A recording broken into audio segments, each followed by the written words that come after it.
Students, तो आज हम matter in our surrounding chapter का नेक्स्ट पार्ट कंटिन्यू करेंगे। पिछले चैप्टर में हमने क्या देखा था कि मैटर जो होता है वो किस तरीके से अपना स्टेट चेंज करता है, ठीक है। और हमने ये भी देखा था कि टेम्परेचर का क्या इफेक्ट पड़ता है उसके ऊपर, ठीक है। तो अभी हम देखेंगे कि जिस समय एक सॉलिड स्टेट लिक्विड में बदल रहा होता है उस समय उसका टेम्परेचर कांस्टेंट क्यों रहता है, और जब एक लिक्विड गैसेस स्टेट में कन्वर्ट हो रहा होता है उस समय भी उसका टेम्परेचर कांस्टेंट क्यों होता है, ठीक है। तो इसको कंटिन्यू करने से पहले हो सके तो आप पीछे के वीडियो को एक बार देख लीजिए, तो आपको ज्यादा कुछ समझ में आएगा। चलिए तो हम स्टार्ट करते हैं। और आज जो हम टॉपिक्स कवर करने वाले हैं वो है latent heat of fusion, latent heat of vaporisation, ठीक है। और फिर दो इंपॉर्टेंट क्वेश्चंस हैं एनसीईआरटी के, है ना। एक तो ये है कि वेपर अगर 100 डिग्री सेल्सियस पे हो तो वो ज्यादा बर्निंग फील कराता है बजाय उसके कि सेम वाटर 100 डिग्री सेल्सियस पे हो। कहने का मतलब है अगर वाटर वेपर के फॉर्म में हो 100 डिग्री सेल्सियस पे तो ज्यादा बर्निंग काउज करता है, लेकिन अगर वो लिक्विड फॉर्म में हो और टेम्परेचर उतना ही 100 डिग्री सेल्सियस तो वो कम बर्निंग काउज करता है। क्यों ऐसा होता है ये भी देखेंगे। फिर इसी तरह अगर हम 0 डिग्री सेल्सियस टेम्परेचर का आइस ले लें और 0 डिग्री सेल्सियस टेम्परेचर का वाटर ले लें तो आइस जो होता है ना वो ज्यादा इफेक्टिव होता है कूलिंग में। तो इन चीजों को समझने के लिए हम इन चीजों का सहारा लेते हैं लेटेंट हीट का। तो चलिए हम देखते हैं क्या होता है ये सब, ठीक है।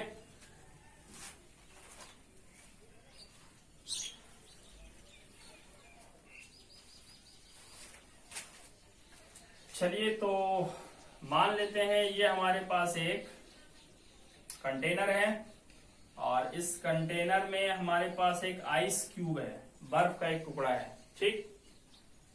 अब हम क्या करते हैं कि बर्नर की मदद से हम इसको हीट सप्लाई करने लगते हैं, ठीक। इसको हम हीट सप्लाई करेंगे, ठीक है। तो जब इसको हम हीट सप्लाई करते हैं तो क्या होता है, मान लेते हैं शुरू में इसका टेम्परेचर जो है वो -5 डिग्री सेल्सियस है, ठीक। तो जब इसको हीट करने लगेंगे तो होगा क्या कि हीट एनर्जी इस आइस के पार्टिकल्स को मिलने लगेगी, ठीक है। ये मान लेते हैं आइस के पार्टिकल्स हैं। हमने पढ़ा है इसी चैप्टर के फर्स्ट लेक्चर में कि कोई भी मैटर पार्टिकल से बना हुआ है, छोटे छोटे पार्टिकल से। तो ये आइस भी पार्टिकल से बना हुआ होगा। तो जब हिट करने लगते हैं तो देखिए हीट एनर्जी इन पार्टिकल्स को मिलने लगता है। तो जैसे जैसे इन पार्टिकल्स को हीट एनर्जी मिलने लगता है इसकी काइनेटिक एनर्जी बढ़ने लगती है। काइनेटिक एनर्जी मतलब मूव करने की एनर्जी, ठीक है। हमने ये पढ़ा था कि सॉलिड स्टेट में पार्टिकल जो होता है वो क्या करता है, केवल वाइब्रेट करता है बस। इस पॉइंट इसका जो मेन पोजीशन है, एकदम जो सेंट्रल पॉइंट है उसके लेफ्ट और उसके राइट आगे पीछे खाली वो वाइब्रेट कर सकता है, ठीक है। लेकिन जब हम हीट एनर्जी देने लगेंगे तो इसकी काइनेटिक एनर्जी बढ़ने लगेगी और काइनेटिक एनर्जी बढ़ने से इनका जो वाइब्रेशन है वो भी बढ़ने लगेगा, ठीक है। यानी कि अब ये ज्यादा वायलेंटली वाइब्रेट करने लगेंगे, ठीक। और इस तरह से इनका टेम्परेचर भी बढ़ने लगेगा, -5 से बढ़ के -4 डिग्री सेल्सियस हो जाएगा। और ज्यादा हीट देंगे तो -3 डिग्री सेल्सियस हो जाएगा। देखिए नेगेटिव में नंबर छोटा करने से वैल्यू बढ़ता है, ठीक है, कंफ्यूज नहीं होना। फिर क्या हो जाएगा, -2 डिग्री सेल्सियस हो जाएगा। और हीट एनर्जी देंगे -1 डिग्री सेल्सियस हो जाएगा। और हीट एनर्जी देंगे 0 डिग्री सेल्सियस हो जाएगा इसका टेम्परेचर, ठीक है। अब उसके बाद जब हम हीट देना चालू रखेंगे तो 0 के बाद इसे 1 डिग्री सेल्सियस हो जाना चाहिए था, ठीक है। लेकिन ऐसा नहीं होता है, 0 में आकर के टेम्परेचर बढ़ना बंद हो जाता है। क्यों बंद हो जाता है देखिए मैं आपको बताता हूं। जैसे इसका टेम्परेचर 0 पहुंचता है उसके बाद जो हम एनर्जी देते हैं वो एनर्जी ये क्या करता है कि देखिए ये पार्टिकल है ना, ये जो दोनों पार्टिकल है ये पार्टिकल, ये तीनों पार्टिकल्स क्या कर रहे होंगे, इसको अट्रैक्ट कर रहे होंगे। हमने पढ़ा है मैटर की एक प्रॉपर्टी कि मैटर के पार्टिकल्स एक दूसरे को अट्रैक्ट करते हैं, ठीक। तो इस वाले को इसके जो नेबरिंग पार्टिकल्स हैं वो अट्रैक्ट कर रहे होंगे, है ना, इस कॉर्नर वाले पार्टिकल को। अब ये चाह रहा होता है कि हमारे पास इतनी एनर्जी आ जाए, ठीक है, कि हम इस सरफेस को छोड़ दें और फ्लो करने लगे, बहने लगे, यानी कि लिक्विड स्टेट में आ जाए, ठीक है। तो इसके लिए इसे एनर्जी की जरूरत पड़ती है। तो हम जो हीट एनर्जी देते हैं, उस हीट एनर्जी का यूज ये किस लिए करता है, फोर्स ऑफ अट्रैक्शन जो है ना, उससे छुटकारा पाने में ये एनर्जी यूज कर लेता है। इसलिए क्या होता है कि ये हीट एनर्जी को टेम्परेचर बढ़ाने में यूज ना करके फोर्स ऑफ अट्रैक्शन को ओवरकम करने में यूज करने लगता है। इसकी वजह से इसका टेम्परेचर बढ़ना बंद हो जाता है, ठीक है। तो अब क्या है, हीट एनर्जी देंगे, ये ले लेगा एनर्जी और ये इस सरफेस को छोड़ देगा और बहने लगेगा, ये देखिए नीचे आ जाएगा, ठीक है। फिर और हीट एनर्जी देते रहेंगे, दूसरा पार्टिकल फिर क्या करेगा, हीट एनर्जी को ले लेगा और जो फोर्स ऑफ अट्रैक्शन है उससे ये ओवरकम हो जाएगा, यानी फोर्स ऑफ अट्रैक्शन को ये तोड़ देगा और ये भी फ्लो करने लगेगा। इस तरह से सारे पार्टिकल्स धीरे धीरे क्या करेंगे, जो हम हीट एनर्जी सप्लाई करेंगे उस एनर्जी को वो यूज करके, और जो उनके बीच फोर्स ऑफ अट्रैक्शन है उस फोर्स ऑफ अट्रैक्शन को वो तोड़ देते हैं और लिक्विड स्टेट में चले आते हैं। एक बार जब सारा का सारा आइस मेल्ट कर चुका होता है, सारा का सारा बर्फ जब एक बार पिघल चुका होता है, उसके बाद भी अगर हम हीट देना चालू रखें तो अब इसका टेम्परेचर फिर बढ़ना शुरू हो जाएगा, 0 से 1, फिर 1 से 1 डिग्री सेल्सियस से 2 डिग्री सेल्सियस, 3 डिग्री सेल्सियस, अब फिर इसका टेम्परेचर बढ़ता ही चला जाएगा।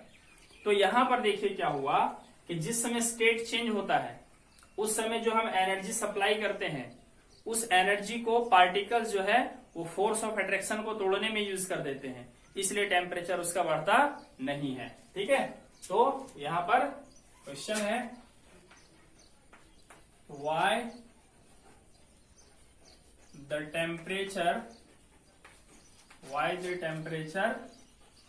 remains constant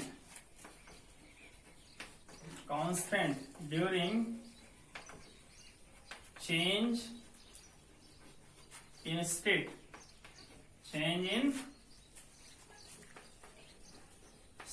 of matter,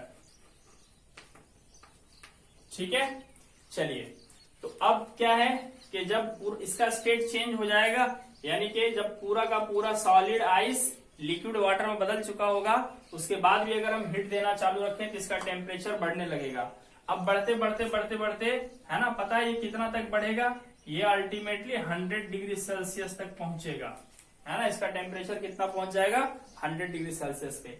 एक बार जैसे इसका टेम्परेचर 100 डिग्री सेल्सियस पहुंच जाता है, फिर से हम देखते हैं कि टेम्परेचर कांस्टेंट हो जाता है। अब क्या होता है कि जो हम हीट एनर्जी देते हैं उस हीट एनर्जी से, है ना, क्या है कि लिक्विड के पार्टिकल्स के बीच में भी थोड़ा थोड़ा फोर्स ऑफ अट्रैक्शन होता है। तो अब ये चाहता है कि मैं बिल्कुल फ्री हो जाऊं, यानी कि ये पार्टिकल एकदम से फ्री होना चाहता है। तो क्या करेगा, ये जो हम हीट एनर्जी सप्लाई करते हैं उस हीट एनर्जी को ये एब्जॉर्ब करेगा और एब्जॉर्ब करके ये लिक्विड सरफेस को छोड़ देगा, यहां से निकल जाएगा, और ये फेनोमेना कहलाने लगता है वेपोराइजेशन, ठीक। तो जो एनर्जी हम देंगे उसका यूज पार्टिकल्स किस लिए करेगा, फोर्स ऑफ अट्रैक्शन को तोड़ने के लिए, ठीक है। फिर इसी तरह और हीट एनर्जी देंगे, दूसरा पार्टिकल उस एनर्जी को लेगा और वो भी क्या करेगा, वो भी सरफेस को छोड़ करके और बाहर चला जाएगा, यानी कि गैसेस स्टेट में चला जाएगा। इस तरह से एक एक करके, है ना, एक एक करके जो पार्टिकल्स है वो क्या करने लगेगा, अपना लिक्विड स्टेट को छोड़ करके गैसेस स्टेट में जाने लगेगा, क्योंकि उसे लिक्विड स्टेट से गैसेस स्टेट में जाने के लिए जितनी एनर्जी की जरूरत होती है वो हीट के फॉर्म में से मिल जा रहा होता है, ठीक। और तब तक सबके सब का टेम्परेचर 100 डिग्री सेल्सियस ही रहेगा जब तक के सारा वाटर जो है वो वेपर में ना बदल जाए, ठीक है। तो इससे क्लियर होता है स्टूडेंट्स कि जब भी मैटर अपना स्टेट चेंज करता है उस समय टेम्परेचर इसलिए कांस्टेंट होता है कि जो हीट एनर्जी हम सप्लाई करते हैं उसका use particles force of attraction को ओवरकम होने में यूज कर देता है, ठीक है। तो चलिए इसका आंसर क्या हो जाएगा, during the heat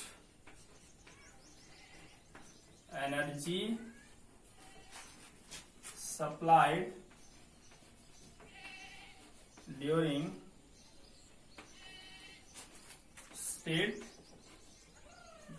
change in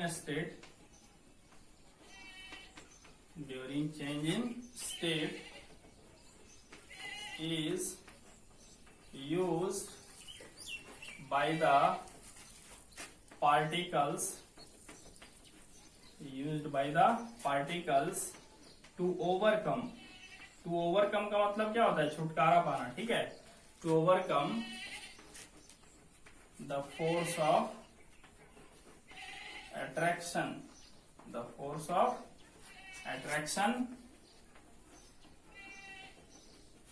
between the particles, ठीक है। जो हीट एनर्जी हम सप्लाई करते हैं स्टेट चेंज के दौरान, उसे पार्टिकल्स यूज कर लेता है फोर्स ऑफ अट्रैक्शन से ओवरकम होने में, ठीक है। इसीलिए टेम्परेचर क्या होता है? कांस्टेंट रहता है, हेंस टेम्परेचर रिमेन्स कांस्टेंट, ठीक है। चलिए अब हम देखते हैं यहाँ पे लेटेंट हीट क्या होता है, ठीक है। What is latent heat? देखो लेटेंट हीट क्या होता है, हमें स्टेट चेंज करने के लिए, है ना, स्टेट चेंज करने के लिए जितना हीट हमको सप्लाई करना पड़ता है, मान लेते हैं हमारे पास 1 किलोग्राम आइस है, ठीक है, 1 किलोग्राम आइस है, इसको हमें पिघला करके वाटर में बदल देना है, ठीक है। आइस को, है ना, हमें लिक्विड वाटर में बदल देना है, तो उसके लिए भाई क्या करना पड़ेगा? मुझे इसे हीट करना पड़ेगा, तो कुछ तो हीट देना पड़ेगा ना। तो 1 किलोग्राम आइस को वाटर में बदलने के लिए जितना हीट हमको देना पड़ेगा, ठीक है, वो क्या कहलाएगा? लेटेंट हीट कहलाएगा, ठीक है। अब क्या है? लेटेंट हीट दो तरह का, एक जब हम सॉलिड को लिक्विड में बदल रहे होते हैं, है ना, उस समय भी लेटेंट हीट चाहिए होता है, और जब हम लिक्विड को वेपर में बदल रहे होते हैं उस समय भी हमको लेटेंट हीट चाहिए, ठीक है। तो लेटेंट हीट क्या होता है? The heat required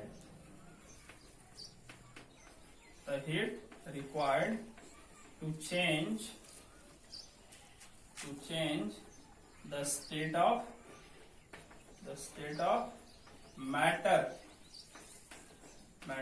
is called latent heat, ठीक है। मैटर का स्टेट चेंज करने के लिए जितना हीट की जरूरत होती है उसे हम क्या कहते हैं? लेटेंट हीट कहते हैं। चलिए अब हम देख लेते हैं लेटेंट हीट ऑफ वेपोराइजेशन क्या होता है।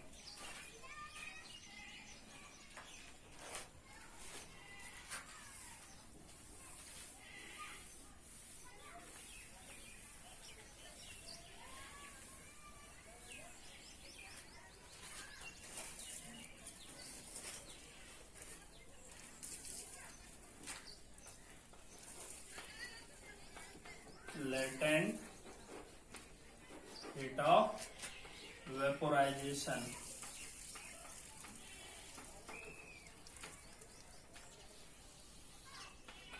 ये देखिए क्या होता है, the amount of heat energy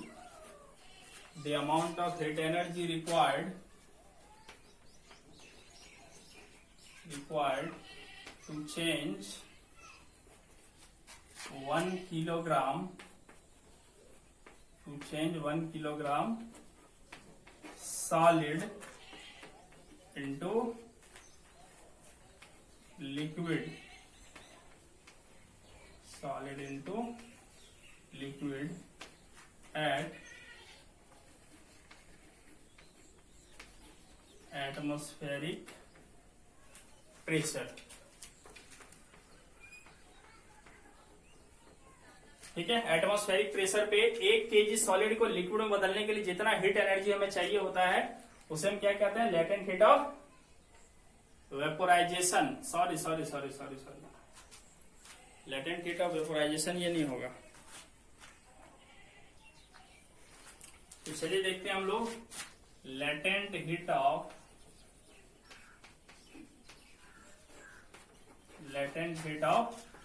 fusion. ठीक है,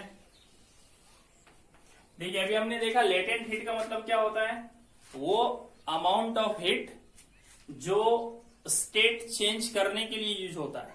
अब स्टेट चेंज दो तरीके से होता है, सॉलिड लिक्विड में और लिक्विड गैस में। ठीक, तो किस तरह का स्टेट चेंज हो रहा है उसके हिसाब से लेटेंट हीट दो तरह का होता है। एक हो गया लेटेंट हीट ऑफ फ्यूजन। ठीक है, तो देखिए लेटेंट हीट ऑफ फ्यूजन क्या होता है,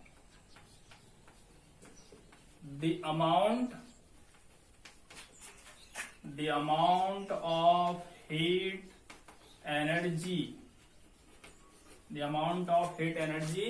required to change 1 kilogram solid into liquid at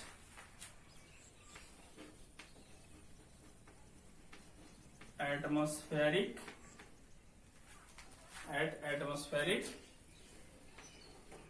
pressure। ठीक है, देखिए इसमें क्या कह रहा है कि अगर हमारे पास 1 kg सॉलिड है, ठीक है, 1 किलोग्राम क्या है, सॉलिड। ठीक है, इसको हमें हीट करके कन्वर्ट कर देना है लिक्विड में। ठीक है, इसे हमें हीट करके कन्वर्ट कर देना है। देखिए क्वांटिटी तो वही रहेगी बट स्टेट चेंज होकर के क्या हो जाएगा, लिक्विड। तो उसके लिए जितना हीट एनर्जी हमको चाहिए, ठीक है, जितना हीट चाहिए 1 kg सॉलिड को 1 kg लिक्विड में बदलने के लिए, उस अमाउंट ऑफ हीट को हम क्या कहते हैं, लेटेंट हीट ऑफ फ्यूजन कहते हैं। ठीक है, चलिए अब दूसरा है एक latent heat of vaporisation. Latent heat of vaporisation, चलिए ये देखिए क्या होता है, the amount of heat energy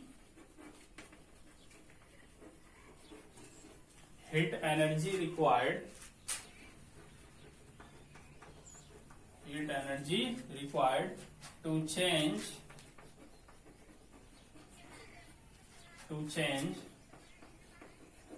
1 kilogram liquid into gas at atmospheric pressure। ठीक है, मतलब ये क्या होता है कि अगर हमारे पास 1 किलोग्राम लिक्विड है, ठीक है, इसमें मान लेते हैं 1 kg लिक्विड है। ठीक, अब इसको हमें कन्वर्ट कर देना है किसमें, वेपर में कन्वर्ट कर देना है। ठीक है, ऐसे वेपर में कन्वर्ट कर देना है, गैसेस स्टेट में अगर इसे हमें कन्वर्ट कर देना है। ठीक, 1 किलोग्राम गैस में कन्वर्ट कर देना है लिक्विड को, तो उसके लिए हमें जितना हीट का जरूरत पड़ेगा उस अमाउंट ऑफ हीट को हम क्या बोलेंगे, लेटेंट हीट ऑफ वेपोराइजेशन बोलेंगे। ठीक है, तो सीधा सीधा यहाँ पे याद रखना है कि 1 kg सॉलिड को लिक्विड में बदलने के लिए जितना हीट चाहिए that is called latent heat of fusion, और 1 kg लिक्विड को गैस में बदलने के लिए जितना हीट चाहिए उसे हम बोलेंगे लेटेंट हीट ऑफ वेपोराइजेशन। ठीक है, चलिए अब हम कुछ और टर्म्स को डिफाइन कर लेते हैं।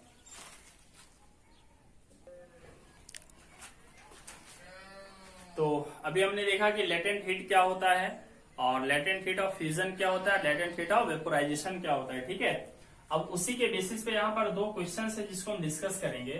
कह रहा why vapour at 100 degree Celsius causes more severe burn than water at the same temperature. ठीक है, देखिए क्या है कि हमारे पास वाटर है, ठीक, और इस वाटर का जो टेम्परेचर है वो है 100 डिग्री सेल्सियस। ठीक है, 100 डिग्री सेल्सियस है। और एक दूसरा हमारे पास कंटेनर है इस तरह से, इस पे वाटर वेपर है। ठीक, वाटर वेपर है और इसका भी टेम्परेचर है 100 डिग्री सेल्सियस। ठीक है, तो अगर हम यहां पे फिंगर डालें 100 डिग्री सेल्सियस वाटर पे तो हमें कुछ बर्निंग फील होगी। और अगर हम इसका ढक्कन यहां से खोल दें और यहां से वेपर को निकलने दें और यहां हम फिंगर को रखें, ठीक है, तो यहां भी बर्निंग फील होगी। तो अब बताइए मुझे ज्यादा बर्निंग कहां फील होगी? 100 डिग्री सेल्सियस टेम्परेचर पे वाटर होगा इसकी वजह से, या 100 डिग्री सेल्सियस पे वेपर होगा इसकी वजह से, है ना। बर्निंग कहां पे ज्यादा फील होगी? तो डेफिनेटली स्टूडेंट्स वेपर में ज्यादा होगी। ऐसा क्यों है? तो ऐसा इसलिए है, देखिए वाटर का टेम्परेचर 100 डिग्री सेल्सियस है, इसका मतलब इसमें कुछ ना कुछ हीट एनर्जी है। चलिए मान लेते हैं इसके पास H अमाउंट में हीट एनर्जी है। अब क्या है, वाटर को हमें पहले तो किस में बदलना पड़ेगा? वेपर में, है ना। ये अगर वेपर में है तो इसका मतलब वाटर को बदला गया होगा वेपर में। अब वाटर को वेपर में बदलने के लिए हमें extra latent heat of vaporisation देना पड़ता है। ठीक है, तो चलिए मैं लेटेंट हीट ऑफ वेपोराइजेशन को HV से दिखा देता हूं। ठीक, तो पहली बात क्या है कि पहले तो ये वाटर था 100 डिग्री सेल्सियस टेम्परेचर पे, तो उसकी वजह से इसमें क्या है, H हीट तो रहेगा। और इसको जब हमने हीट गर्म करके वेपर में बदल दिया तो एक्स्ट्रा हीट इसके पास आ गया। ठीक है, ये जो एक्स्ट्रा हीट आया वो क्या आया है? लेटेंट हीट ऑफ वेपोराइजेशन इसके पास एक्स्ट्रा है। ठीक है, तो जब हम यहाँ फिंगर रखेंगे तो हमें ज्यादा बर्निंग फील होगी। ठीक है, क्यों ज्यादा बर्निंग फील होगी? क्योंकि वेपर के पास लेटेंट हीट ऑफ वेपोराइजेशन के इक्वल अमाउंट में इसके पास ज्यादा एनर्जी होती है। ठीक है, तो आंसर क्या हो जाएगा? है ना, क्वेश्चन है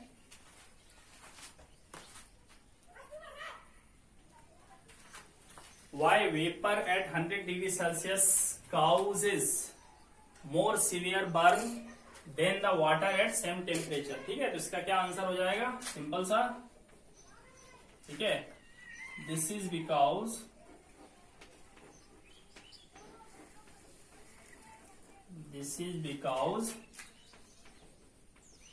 the vapor contains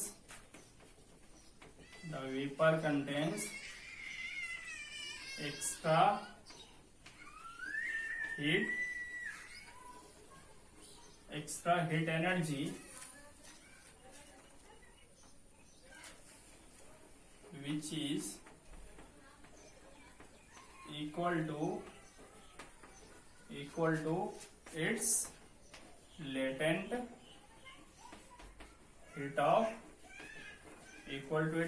heat of vaporization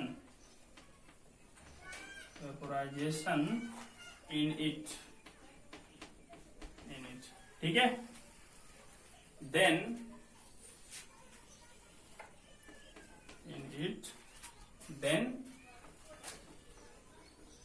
the water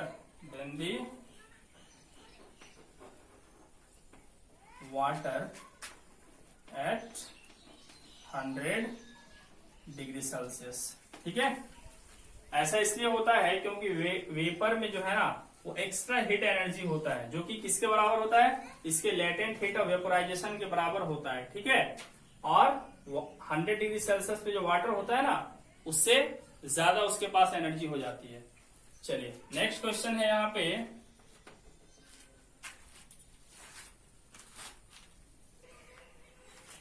तो यहाँ पे क्वेश्चन है why ice at 0 degree Celsius is more effective in cooling than water at same temperature. ठीक है, देखिए यहाँ कहने का मतलब क्या है कि चलिए मान लेते हैं ये एक बर्तन है और इसके अंदर हमने कोई लिक्विड रखा है। ठीक, अब इसके किनारे किनारे हम क्या करते हैं, एक और बर्तन लेते हैं एक्स्ट्रा। ठीक, और इसके किनारे किनारे हम क्या कर देते हैं, वाटर रख देते हैं। ठीक है, वाटर रख देंगे। ठीक, तो और ये वाटर का टेम्परेचर है 0 डिग्री सेल्सियस, तो ये वाटर क्या करेगा, ये वाटर जो है वो हीट एनर्जी इससे एब्जॉर्ब करने लगेगा। किसे? ये अंदर में जो लिक्विड है ना, अंदर जो भी मटेरियल रखा हुआ है उससे ये एनर्जी लेने लगेगा। ठीक है, तो जब एनर्जी ये लेने लगेगा इससे, अंदर वाले लिक्विड से, इसकी एनर्जी घटने लगेगी और ये कूल होने लगेगा, है ना, इसका कूलिंग स्टार्ट हो जाएगा। ठीक, लेकिन अगर हम इसी मटेरियल के किनारे किनारे, है ना, वाटर रखने के बजाय अगर हम आइस रख दें, ठीक है, बर्फ का टुकड़ा अगर हम रख दें, ठीक है, तो ये ज्यादा इफेक्टिवली कूलिंग करेगा, है ना। ये वाटर जो है वो भी कूलिंग करेगा लेकिन ये ज्यादा इफेक्टिव नहीं होगा। बट अगर हम आइस रख दें किनारे किनारे तो ये इस मटेरियल को ज्यादा इफेक्टिवली कूलिंग करेगा। पता है क्यों?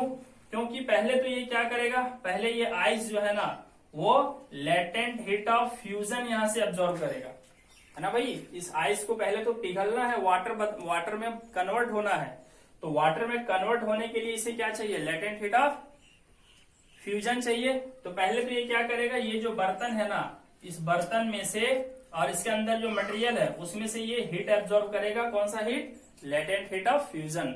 उसके बाद फिर और भी हीट यहां से ये एब्जॉर्ब करेगा। पहले तो हीट एब्जॉर्ब करेगा अपने आप को वाटर में कन्वर्ट करने के लिए, लिक्विड में कन्वर्ट करने के लिए। तो ये क्या करेगा ना, एक्स्ट्रा हीट यहां से ऑब्जर्व करेगा। पहले तो लेटेंट हीट ऑफ फ्यूजन, उसके बाद जिस तरह से ये एब्जॉर्ब करेगा उस तरह से ये भी एब्जॉर्ब करेगा। तो ये लेटेंट हीट ऑफ फ्यूजन के इक्वल एक्स्ट्रा हीट इसमें से एब्जॉर्ब कर लेगा, इसलिए ये ज्यादा कूल हो जाएगा। ठीक है, तो इसका आंसर क्या होगा? This is because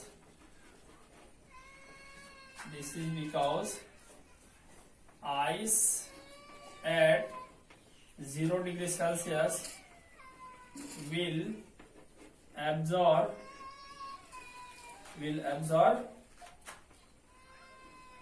extra heat equal to its latent heat of fusion from its surrounding,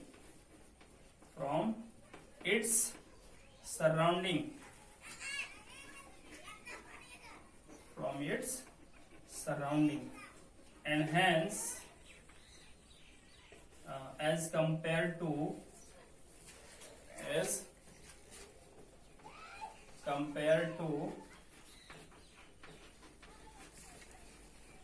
water at 0 degree Celsius। ठीक है, hence ice cools more effectively। ठीक है, सॉरी, इफेक्टिवली, VELY। ठीक है, इसका भी आंसर थोड़ा सा मॉडिफाई कर देता हूं। ये तो रहेगा यही, थोड़ा सा यहाँ पे this is because the vapour contains extra heat energy. तो कंटेन के बजाय ये क्या करेगा, रिलीज करेगा वही, है ना। जब फिंगर वगैरह रखेंगे तो वो अपना हीट रिलीज करता है। Vapour release extra heat energy which is equal to its latent heat of vaporisation in its surrounding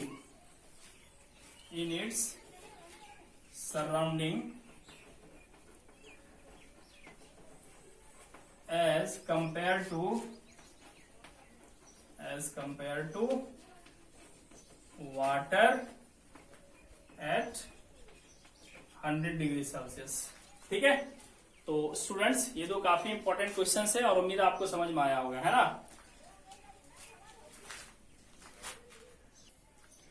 चलिए अब हम नेक्स्ट कुछ और इंपॉर्टेंट पॉइंट्स डिस्कस कर लेते हैं जो इस चैप्टर का पार्ट है। ठीक है, पहले देखेंगे हम लोग कंडेंसेशन।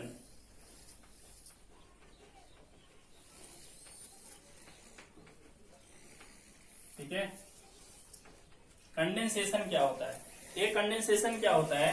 अभी तक हम लोग पढ़ रहे थे कि सॉलिड को हीट करने से लिक्विड में बदल जाएगा, ये कहलाता है फ्यूजन। और लिक्विड को हीट करेंगे तो वेपर में बदल जाएगा, ये कहलाएगा वेपोराइजेशन। अब उसका रिवर्स प्रोसेस, ठीक है, अगर हम वेपर को कूल करेंगे, है ना, वेपर को अगर हम ठंडा करेंगे तो वापस हमें क्या मिलेगा, लिक्विड मिलेगा। तो ये प्रोसेस क्या कहलाता है, कंडेंसेशन। तो कंडेंसेशन क्या है, कन्वर्जन ऑफ वेपर या गैस कह सकते हैं, gas into liquid, gas into liquid on cooling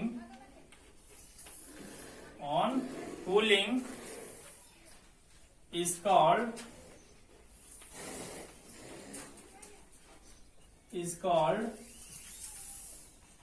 condensation,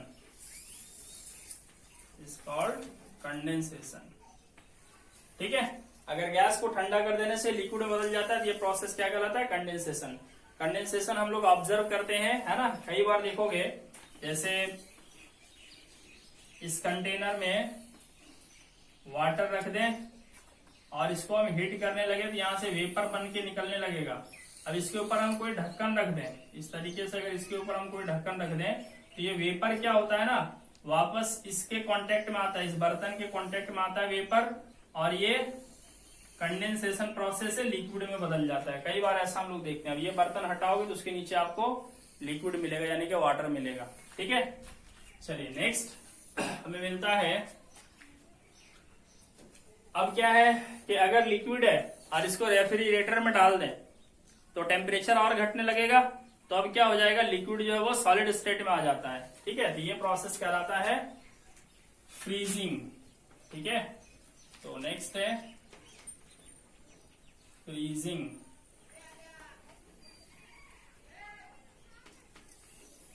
इसको सॉलिडिफिकेशन भी कहते हैं, सॉलिडिफिकेशन, ठीक। तो फ्रीजिंग या सॉलिडिफिकेशन क्या होता है, कन्वर्जन ऑफ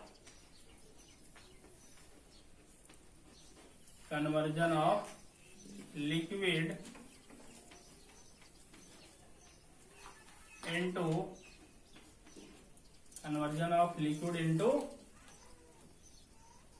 solid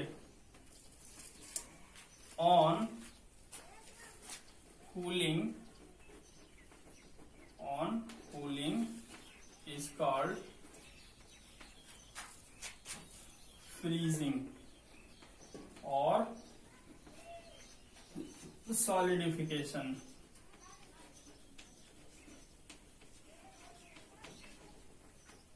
ठीक है। तो स्टूडेंट्स, ये दो इंपॉर्टेंट पॉइंट्स हैं जो आपको याद रखने हैं, ठीक है। चलिए, तो आज के क्लास में इतना ही। इसके बाद हम अगला टॉपिक डिस्कस करेंगे जिसमें हम सीखेंगे सब्लिमेशन क्या होता है, और अगर हम टेम्परेचर के बजाय अगर हम प्रेशर अप्लाई करेंगे तो मैटर के स्टेट पे किस तरह का इफेक्ट पड़ेगा, ठीक है। Thank you.